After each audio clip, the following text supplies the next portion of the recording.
Welcome టు ఎప్టోమ్ IAS academy. Hi students, last సెషన్లో మనం ఒక క్వశ్చన్కి ఆన్సర్ ఏ విధంగా రాయాలి, ఎంత ఫాస్ట్గా రాయాలి, ఎలా ఎనాలిసిస్ చేయాలనేది చూసాం.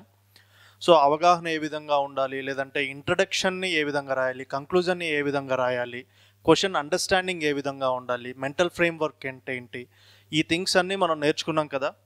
ఒక క్వశ్చన్ తీసుకొని క్లియర్గా ఏ విధంగా రాసాము, ఏ విధంగా ఉండాలి, నేను ఏ విధంగా రాశాను, ఈ రాసిన క్వశ్చన్ని జర్నలిస్ట్గా రాసిన ఒక క్వశ్చన్ని ఇంకా ఇంప్రూవైజ్ ఏమన్నా చేయొచ్చా, దాని గురించి నేను తెలంగాణ ఎకానమీకి సంబంధించిన ఫస్ట్ చాప్టర్ అన్డివైడెడ్ ఆంధ్రప్రదేశ్లో ఉన్న ఎకనామికల్ సిచ్యువేషన్ ఆఫ్ తెలంగాణ ఏ విధంగా డిస్ట్రెస్కి గురైంది, ఏ విధంగా డిస్క్రిమినేషన్కి గురైంది, ఏ విధంగా ఉండేది, ఆంధ్ర పాలకుల పెత్తందారితనంతో తెలంగాణ ఏ విధంగా వివక్షతకు గురైందో దానికి సంబంధించిన ఒక చాప్టర్ని తెలంగాణ ఎకానమీలో ఇవ్వడం జరిగింది. సో ఇది అర్థం కావాలంటే తెలంగాణ మూమెంట్లో కొన్ని బేసిక్స్ అయితే మనకు తెలిసి ఉండాలి. ఆ తెలంగాణ ఫోక్ సాంగ్స్ కానీ, లేదంటే తెలంగాణలో ఉన్న కొన్ని ప్రాజెక్టు నిర్మాణాలు కానీ, సాలార్జంగ్ తీసుకొచ్చిన కొన్ని సంస్కరణలు కానీ, లేదంటే నిజాం పాలనలో ఏ విధంగా గొలుసుకట్టు చెరువులు నిర్మించారనేది కానీ, కాకతీయుల కాలంలో పాకాల్ చెరువు లాంటి అద్భుతమైన సరస్సులను నిర్మించారనేది కానీ, వీటన్నిటి గురించి ఒక అవగాహన ఏర్పరచుకుంటే తెలంగాణ ఉద్యమ చరిత్రలో then you can write better answers in Telangana economy. So first ఇక్కడ ఒక క్వశ్చన్ ఇవ్వడం జరిగింది, అండ్ నేను both English and Telugu, especially introduction and conclusions రెండు లాంగ్వేజెస్లో ఇచ్చాను. ఎందుకనేది ఈ సెషన్ ఎండింగ్లో you can understand. Here the question is, analyze the differences between sources of irrigation between coastal Andhra, Rayalaseema and Telangana in the United Andhra Pradesh and their consequences. ఇక్కడ question ఏం అడిగాడు, analyse keyword అంటే ఏంటి, analyse కీవర్డ్లో ఏమర్థం అవుతుంది, దీంట్లో ఏముంటాయి అనేది ఒకసారి డిస్కస్ చేద్దాం. అంతే తెలుగులో కూడా ఆ క్వశ్చన్ ఏ విధంగా ఉందో ఒకసారి చూద్దాం. ఉమ్మడి ఆంధ్రప్రదేశ్లోని కోస్తా ఆంధ్ర, రాయలసీమ మరియు తెలంగాణ మధ్య నీటిపారుదల వనరుల వ్యత్యాసాలను మరియు వాటి పరిణామాలను విశ్లేషించండి. విశ్లేషణ అనగానేమి, ఎనలైజ్ కీవర్డ్, విశ్లేషణ ఇన్ తెలుగు. ఎనాలిసిస్ అంటే ఏంటంటే any given topic you need to subdivided into sub topics. You have to remember అండి, ఇచ్చిన టాపిక్ని సబ్ టాపిక్స్ కింద డివైడ్ చేసుకొని ఈ సబ్ టాపిక్ 1, 2, 3 ఇవన్నీ అలైన్డ్గా ఉన్నాయని, ఈ టాపిక్కి ఇవి పర్ఫెక్ట్గా ఉన్నాయని, ఆ టాపిక్ నది విశ్లేషణాత్మకంగా వివరిస్తున్నాయని నెరేషన్తో ఈ ఆన్సర్ రాయడాన్నే ఎనాలిసిస్ అంటాం. Again I'm telling you, analysis అంటే టాపిక్ని సబ్ టాపిక్గా డివైడ్ చేసుకొని ఒక్కొక్క సబ్ టాపిక్ ఆ మెయిన్ టాపిక్కి ఏ విధంగా అలైన్ అయిందనే విషయాన్ని ఎగ్జామినర్కి, ఎవాల్యుయేటర్కి చెప్పడమే ఎనాలిసిస్ యొక్క ప్రాముఖ్యత. ఇక్కడ కూడా మనకు అర్థమైంది కదా, విశ్లేషణ నాకు ఈ టాపిక్ మొత్తం అర్థమైందని సెగ్మెంటేషన్ వైజ్, పార్ట్స్ వైజ్, ఉపభాగాలుగా విభజించుకొని దాన్ని ఎక్స్ప్లెయిన్ చేయడాన్నే ఎనాలిసిస్ అంటాం. సో ఇక్కడ మరి టాపిక్ ఏంటండి, క్లియర్గా differences between irrigation facilities between coastal Andhra, Rayalaseema, Telangana in United Andhra Pradesh. నీటిపారుదల వనరులు, ఇరిగేషన్ ఫెసిలిటీస్ కోస్టల్ ఆంధ్రాకి ఏ విధంగా వెళ్ళాయి, రాయలసీమకి ఏ విధంగా వచ్చాయి, తెలంగాణకు ఏ విధంగా వచ్చాయి. సో ఇలాంటప్పుడే తెలంగాణ ఉద్యమంలో ఇందాక ఉద్యమ చరిత్ర చదవాలని చెప్పాను కాబట్టి తెలంగాణ ఉద్యమ చరిత్రలో ఒక పాట ఉంటుంది. తలాపున పారుతుంది గోదారి, మనసేను మనసెలక ఎడారి, తెలంగాణ రైతు బ్రతుకు ఆమాస, ఆంధ్రోడు చేస్తుండు తమాషా. తలాపున పారుతుంది గోదారి, మనసేను మనసెలుక ఎడారి, తలాపున పారుతుంది గోదారి, మనసేను మనసెలుక ఎడారి, మన తెలంగాణ రైతు బతుకు అమాసా, ఆంధ్ర వాళ్ళు చేస్తుండ్రి తమాషా. మన తెలంగాణ రైతు బతుకు అమాసా. ఈ పాటలో క్లియర్గా అంటే తెలంగాణకు జరిగిన డిస్ట్రెస్, తెలంగాణకు జరిగిన డిస్క్రిమినేషన్ ఏ విధంగా ఉందనేది ఆ లిరిక్స్ రూపంలో టోటల్ ఉద్యమ చరిత్రని కానీ, నీళ్లు నిధులు నియామకాలు అని మనం ఏ విధంగా ఉద్యమం చేశామో ఆ నీళ్ళ సమస్యలను, మన ఆర్తతను, మనం అనుభవించిన ఆ వివక్షతను క్లియర్ కట్గా చెప్పడం జరిగింది. సో ఇక్కడ ఇంట్రడక్షన్లో నేను చాలా జనరల్గా రాశాను. చూడండి, the United Andhra Pradesh was marked by significant regional disparities in irrigation with coastal Andhra receiving a disproportionate shares of water resources at the expense of Telangana and Rayalaseema. Here you should remember, you can cite a lyrics of the song which I just sang, that is Talapuna Parutundi Godari. In that lyrics, poet or lyricist clearly explained about the distress faced by Telangana people and Rayalaseema people. So, if you write the song or anything or any poet quotation, that will give more edge to get good marks. That is the beauty of answer writing. Because అంటే ఈ రాసే విధానంలో మీకు ఏమర్థం అవుతుందంటే, ఎగ్జామినర్కి ఎవాల్యుయేటర్కి నువ్వు చాలా అటాచ్మెంట్తో subject చదివావని, నువ్వు చాలా అటాచ్మెంట్తో తెలంగాణ మూమెంట్, తెలంగాణ డిస్ట్రెస్ నీకు అర్థమైందనే విషయం ఎవాల్యుయేటర్కి అర్థమవుతుంది. అంటే ఇన్ డెప్త్ అనాలిసిస్ చేసేటప్పుడు you can take any song or any poem or anything, any quotation or anybody speech. But అది కూడా ప్రొఫెసర్ అంటే రాజకీయ నాయకులు ఇచ్చే స్పీచ్లు కాకుండా ప్రొఫెసర్ జయశంకరో, కాళోజీ నారాయణరావు ఈ విధంగా ఎవరన్నా ఇచ్చేవాళ్ళు, తెలంగాణ మూమెంట్లో చాలా ప్రాముఖ్యత పొందిన లీడర్స్ ఎవరైనా ఇచ్చిన కొటేషన్స్ని we can take in examination. But రాజకీయ స్పీచ్లు మాత్రం ఎప్పుడు రాయకూడదు మనం. సో ఇక్కడ అంటే ఇంప్రూవైజేషన్ అంటే ఇక్కడ క్లియర్గా చూడండి, తెలుగులో రాసేవాళ్ళు, సమైక్య ఆంధ్రప్రదేశ్లో నీటిపారుదల వనరుల పంపిణీలో ప్రాంతీయ అసమానతలు స్పష్టంగా కనిపిస్తాయి. కోస్తా ఆంధ్రాకు విస్తృతమైన నీటి వనరులు సమకూరగా తెలంగాణ రాయలసీమ ప్రాంతాలు నీటి కోసం ఉద్యమాలు చేయాల్సిన పరిస్థితి. నీటిపారుదల సదుపాయాల అసమాన పంపిణీ విస్తృతంగా అసంతృప్తికి దారితీసి తెలంగాణ వేర్పాటువాదానికి ప్రధాన కారణమైంది. నేను ఎందుకు ఎండ్ టు ఎండ్ చదువుతున్నా అండి, we can write in point wise manner, we can write in cut paste manner, but ఎవాల్యుయేటర్కి అది వినసొంపుగా ఉండదు. అగైన్ ఐఎమ్ రైటరేటింగ్ ఇట్, మళ్ళీ పునరుద్ఘాటిస్తున్నాను, ఎప్పుడైనా కూడా ఎవాల్యుయేటర్కి స్టోరీ టెల్లింగ్లా ఉండాలి. సో ఈ స్టోరీ టెల్లింగ్ ఏ విధంగా ఉంటుందనేది మన తెలంగాణ అసెంబ్లీలో కేసీఆర్ ఒక స్పీచ్ ఇస్తాడు. నీళ్ళ సమస్యల్లో మనం అనుభవించిన వివక్షత ఏ విధంగా ఉంది, ఏ ప్రాజెక్టులు నిజాం కాలంలోనే పూర్తయ్యాయి, ఏ ప్రాజెక్టులు కాకతీయుల కాలంలోనే పూర్తయ్యాయి, యునైటెడ్ ఆంధ్రప్రదేశ్లో ప్రతిపాదించిన ప్రాజెక్టులు ఎందుకు పూర్తవ్వలేదు, ఎందుకు అన్యాయం జరిగింది, దీని గురించి ఒక స్పీచ్ ఇవ్వడం జరిగింది. నేను ఈ లెక్చర్కి ఆ స్పీచ్ని కూడా జోడించి మీకు చెప్తాను, మీకు ఇంకా క్లియర్గా అర్థమవుతుంది. 11వ శతాబ్దంలో వాటర్ షెడ్ అంటే ఏంది అనే విషయాన్ని ప్రపంచానికి నేర్పిన రాజవంశం మన కాకతీయ రాజవంశం. అంత గొప్ప ఉజ్వలమైన చరిత్ర కలిగిన వంశం.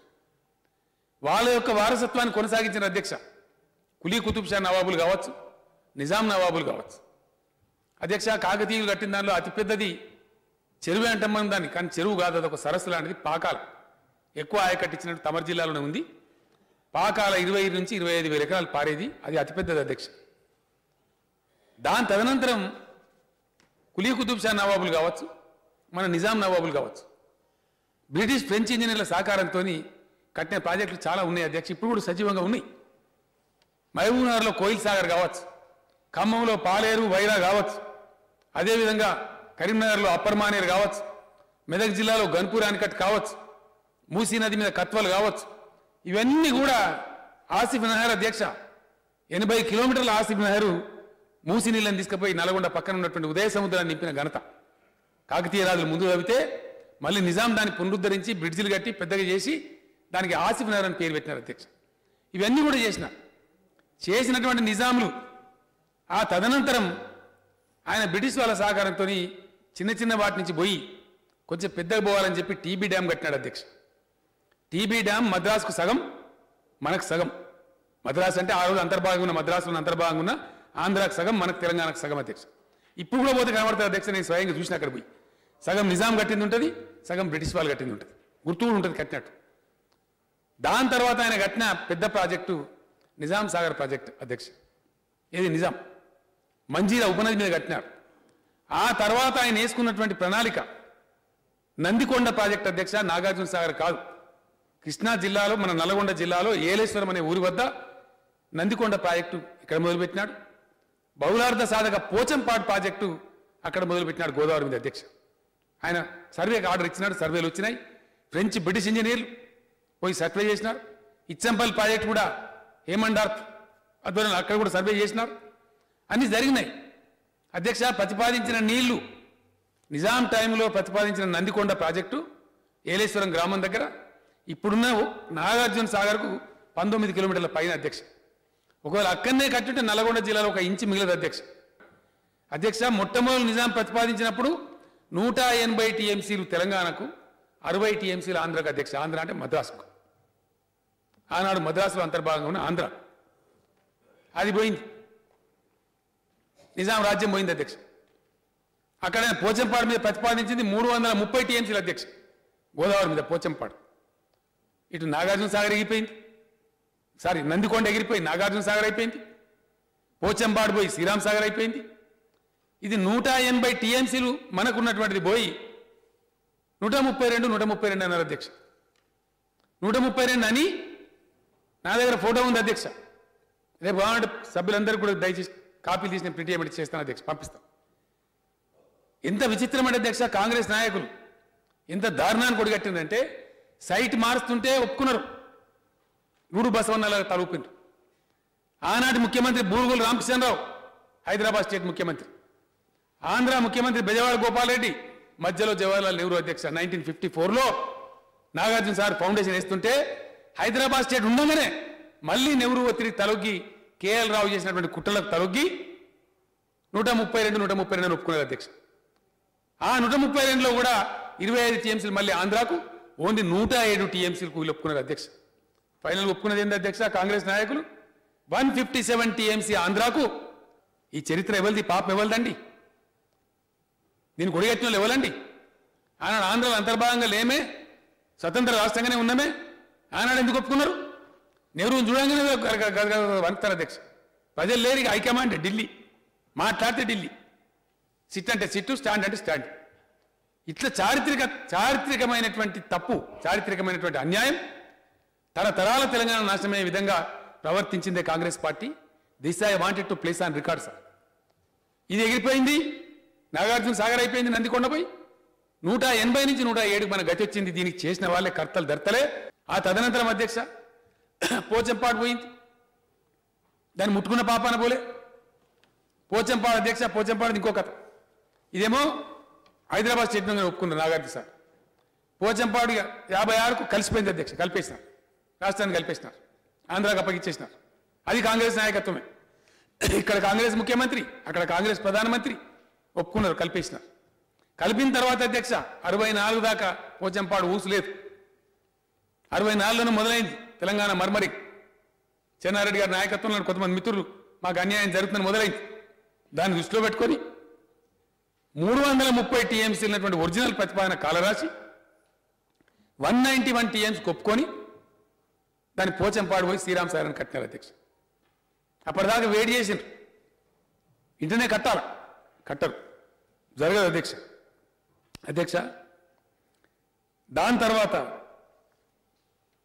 అనేక ప్రాజెక్టులు ఏవైతే తలపెట్టినవి ఉన్నాయో, అప్పర్ కృష్ణా ప్రాజెక్టు ఆంధ్రప్రదేశ్ కావడంతో మన నోట్ల మనబడదు అధ్యక్ష, కథం అయిపోయింది. అప్పర్ కృష్ణ అంటే చాలా మంది తెలియదు అధ్యక్ష, అది ఎందో అనుకుంటారు. ఇవాళ ఇప్పుడు కట్టిన ఆల్మట్టే అప్పర్ కృష్ణ అధ్యక్ష, అది ఎగిరిపోయింది, కర్ణాటక వెళ్ళిపోయింది. ఇలా అదే మనకు శాపమయ్యే పరిస్థితి వస్తూ ఉంది అధ్యక్ష. భీమా పోయింది, 90 టీఎంసీతో పెట్టింది, అది ఎగిరిపోయింది. దేవునూరు ప్రాజెక్ట్ అధ్యక్ష, అది 58 టీఎంసీతో పెట్టింది, అది పోయింది. దాని ప్లేస్లో సింగూరు వచ్చింది. దాన్ని ఇదే కాంగ్రెస్ నాయకత్వం హైదరాబాద్కు అంకితం చేసినది.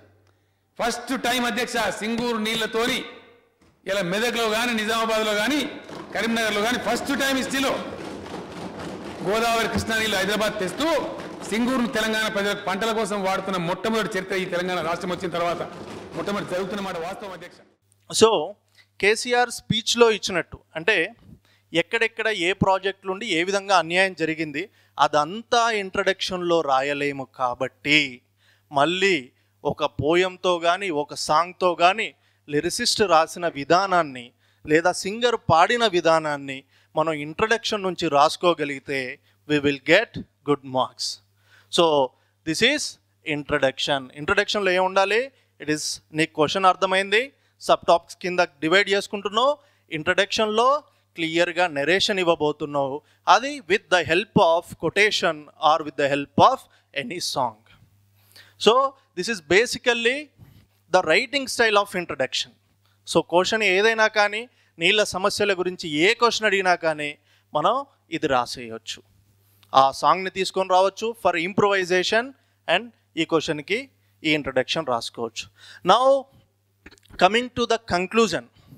సో కంక్లూజన్లో ఏదన్నా ఒక కమిటీనో లేదంటే ఏదన్నా ఒక రిపోర్ట్నో తీసుకొని ఎండ్ చేస్తే నువ్వు టోటల్ చదివావు, నీకు సబ్జెక్ట్ అర్థమైందనే విషయం ఒక ప్రశ్నలో ఇచ్చిన ముగింపుతో ఎవాల్యుయేటర్కి అర్థవంతంగా వివరించవచ్చు.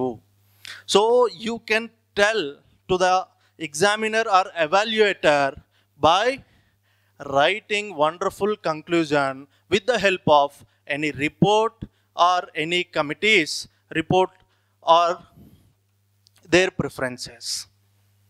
So అంటే ఈ కైండ్ ఆఫ్ రైటింగ్ స్టైల్ని, ఈ కైండ్ ఆఫ్ నెరేటివ్ స్టైల్స్ని నువ్వు అర్థం చేసుకుంటే డెఫినెట్గా you will get good marks.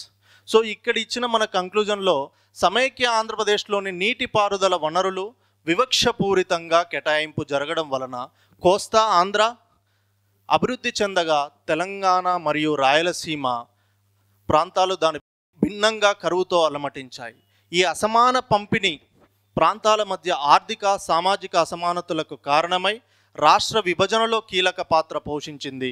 Srikrishna committee లాంటి నివేదికలు ఈ అసమానతల గురించి తెలిపాయి. తెలంగాణ ప్రాంత అసమ్మతిని పరిష్కరించాలంటే సమాన నీటి పంపిణీ అవసరమని ఆ నివేదికలో తెలిపింది. అంటే జనరల్లీ మనం ఇక్కడ అర్థం చేసుకోవాల్సిన థింగ్ ఏంటంటే మనకు అసమానతలు ఉన్నాయి, కానీ ఈ అసమానతలు హిస్టారికల్గా లేదా జోగ్రఫికల్ కండిషన్స్ వల్ల ఉన్నాయా, లేదంటే మనం ఉద్యమంలో చెప్పినట్టు వెనకబడ్డ ప్రాంతం కాదు ఇది, వెనకబడేయబడ్డ ప్రాంతమా? అంటే ముందుగా మన బడ్జెట్ హెవీగా ఉండేది, మనకు సంబంధించిన చెరువులు మంచిగా ఉండేటి. అంటే ఎప్పుడైతే విశాలాంధ్ర ఉద్యమం జరగక ముందు, మనం ఆంధ్రప్రదేశ్తో కలవక ముందు ఏ విధంగా ఉన్నామనేది మన analysis of Hyderabad state economical condition అది చదివితే మనకు క్లియర్గా అర్థమవుతుంది. అంటే ముందుగా ఉన్న ప్రాజెక్టులన్నీ కంప్లీట్ అవుతాయి, పాలేరు ప్రాజెక్టుతో సహా అప్పర్ మానేరుతో సహా ప్రతిదీ కంప్లీట్ అవుతుంది. బట్ ఎప్పుడైతే ఆంధ్రప్రదేశ్తో కలిసామో కోస్తా ఆంధ్ర ప్రజల కోసమే నందికొండ ప్రాజెక్ట్ అని పిలువబడే నాగార్జున సాగర్ తర్వాత కాలంలో నాగార్జున సాగర్గా మారింది. అది దాని దిగువ కాలువ వాళ్ళకే, ప్రతి ప్రాజెక్టు వాళ్ళకే, కరువుకు సంబంధించిన బత్యాలు వాళ్ళకే. ఏది చూసినా కూడా ఎకనామికల్గా ఇరిగేషన్ ప్రాజెక్ట్స్ వైజ్ ప్రతి ఏరియాలో కూడా తెలంగాణ ప్రాంతం వివక్షతకు గురైంది.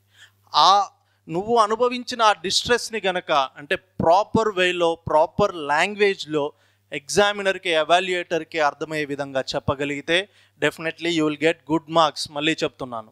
అండ్ ఇక్కడ వన్ మోర్ థింగ్ అండి, రాయలసీమ అనే ప్రాంతం అంటే ఇక్కడ క్వశ్చన్లో అడిగాడుగా చెప్తున్నాను, అది generally drought prone area. General కూడా రాయలసీమ ఏరియాకి అంటే నదీ ప్రవాహక ప్రాంతంలో లేకపోవడం, అది కొంచెం ల్యాండ్ లాక్డ్ సిచ్యువేషన్లో ఉండడం వల్ల జనరల్ కూడా కరువు ప్రాంతం అది. బట్ తెలంగాణ మాత్రం ఏనాడు కూడా చారిత్రాత్మకంగా కానీ భౌగోళికంగా కానీ ఏనాడు కూడా తెలంగాణ ప్రాంతం కరువు ప్రాంతం కాదు. మనకు కావాల్సిన నిధులను, మనకు కావాల్సిన ప్రాజెక్టులను మనకు దక్కనియ్యలేదు కాబట్టి తెలంగాణ అలమటించింది. అందుకే ఇందాక పాడిన పాటలో ఆ రచయిత చెప్తాడు, నోటికి చేతికి మధ్యలో గీత గీస్తుండ్రు. అంటే క్లియర్గా మనకు రావాల్సిన ముద్దను మనకు అందజేయట్లేదు. మనకు రావాల్సిన మన హక్కుని మనం పొందే విధంగా వీళ్ళు ఏ విధంగా హెల్ప్ చేయలేదు, ఏ విధంగా సపోర్ట్ చేయలేదు. యునైటెడ్ ఆంధ్ర పాలకులు క్లియర్గా మనకు డిస్ట్రెస్ గురి చేసే విధంగానే వాళ్ళ ఆధిపత్యాన్ని చూయించారు తప్ప ఏ విధమైన ఇరిగేషన్ సపోర్ట్ని కానీ ఇరిగేషన్ ఫెసిలిటీస్ కానీ తెలంగాణ ప్రాంతానికి అందచేయలేదు అనే కంక్లూజన్తోనే దీన్ని మనం ముగిస్తాం. ఈ కంక్లూజన్కి మనం వ్యాలిడేషన్ ఇవ్వడానికి, ఆ కంక్లూజన్కి స్ట్రెంగ్త్ ఇవ్వడానికి శ్రీకృష్ణ కమిటీలో ఈ విధంగా చెప్పారనేది మనం రాస్తాం. సో ఇది క్లియర్ ఇంట్రడక్షన్ అండి, ఇది క్లియర్ కంక్లూజన్. అండ్ నెక్స్ట్ దాంట్లో క్లియర్ దీనికి ఇంగ్లీష్ మీడియం వాళ్ళకైతే మొత్తం ఆన్సర్ ఇవ్వడం జరిగింది. తెలుగు మీడియం వాళ్ళకు కూడా క్లియర్ ఆన్సర్ కింద లింక్లో మనం ఇవ్వడం జరుగుతుంది. క్లియర్గా ఒకసారి చదవండి. ఇంట్రడక్షన్లో పాయింట్లు ఏ విధంగా రాయొచ్చు, అంటే జనరల్ ఆన్సర్ ఏ విధంగా ఉంటుంది, ఇంప్రూవైజ్డ్ ఆన్సర్ ఏ విధంగా ఉంటుంది అనేది మీరు అర్థం చేసుకుంటే ప్రతి క్వశ్చన్కి బెటర్ ఆన్సర్ రాయొచ్చు. మళ్ళీ చెప్తున్నాను, తెలంగాణ ఎకానమీని తెలంగాణ మూమెంట్తో ప్యారలల్గా చదవగలిగితే definitely you can write wonderful answer.